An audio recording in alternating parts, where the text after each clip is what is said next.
Hello everyone, Skippy here, and welcome to One Piece episode 941, directed by Katsumi Tokoro and supervised by Masayuki Takagi. While the preview looked very promising in all the right ways, with impactful direction and art breaking out the scene that should adequately execute the revelation about the smile fruits, I'm a little worried about the overall quality of the end product because of Tokoro's here and there quality as of late. As the same thing happened before this with the preview for his last episode 928 that ended up being nowhere near as good as expected. However, when the episode itself is still largely dialogue based and has a higher than usual page count that can make it feel less dense alongside the always expected filling in of the blanks, we could be looking at yet another solid episode that will kick off the upcoming action in the most hard-hitting ways possible. So will episode 941 slice and dice its way to a fiery end result? Well, let's put on a smile and find out.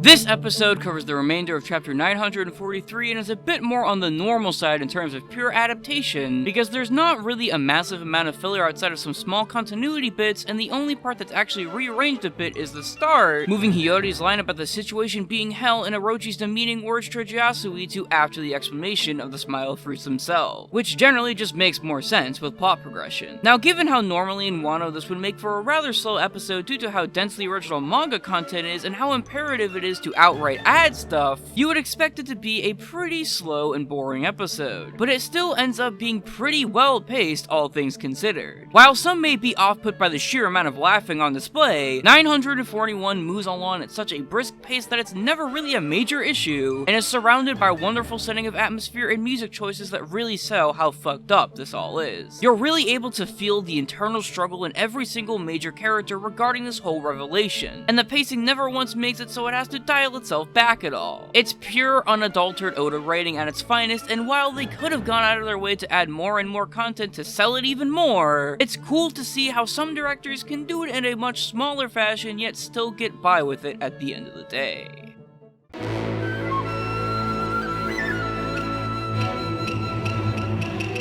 In comparison to last week's extremely vibrant boar that was as Wano as they come, Tokoro takes a bit more of a conventional One Piece-like approach to the events on display here, but it's not something that makes the storyboard itself feel unworthy. As in all, it's still pretty good with what it's setting out to do by having some pretty cool visual explanations for stuff at hand that are made even the tiniest bit better by a small splash of color, and some pretty cool lighting that drowns the absurdly polished and expressive art from Takagi as well as Matsuda and Ichikawa's on-model corrections, and a level of ambience all throughout the material. While the scale of the overall environment still might not be a strong suit for the board again this week, the aforementioned traits and fact that it manages to squeeze out the littlest bit of character movement from everyone in the roll call make up for it tenfold, and deliver a more classic yet polished episode of the series proper. While I've been preaching for weeks now that it's important to really challenge the source material and breathe new life into it that wasn't there before, I ended up being pretty fine with Tokoro's rather minimalist execution of the content at hand, and his skillful direction that made it all come together and tug at the heartstring. Of course, this won't work with any and all chapters due to how the story itself unfolds, and I'm skeptical if Tokoro will even try this again, but it works so much better than pumping the brakes on every single little plot beat there is, which makes it 10 times better than what his efforts managed to be on his last go-around. Next week's 942, though, it's truly going to be something else. While our co-series director Kohei Koreta's board is already enough of a reason to get excited for it, along with the once again fantastically polished art from new supervisor Keita Saito and surprisingly good-looking corrections from Toshio Deguchi, the animation side of things that teases talents like Tetsuro Nireki, and what looks like the all-in return of previous anime superstar Kenji Kuroyanagi, is going to make the wait for this hopefully incredible end product even more painful. Anyways, guys, that's it for now. I'm Skippy, and it was funny seeing a Matsuda Sanji instead of an Ichikawa one at the very last shot.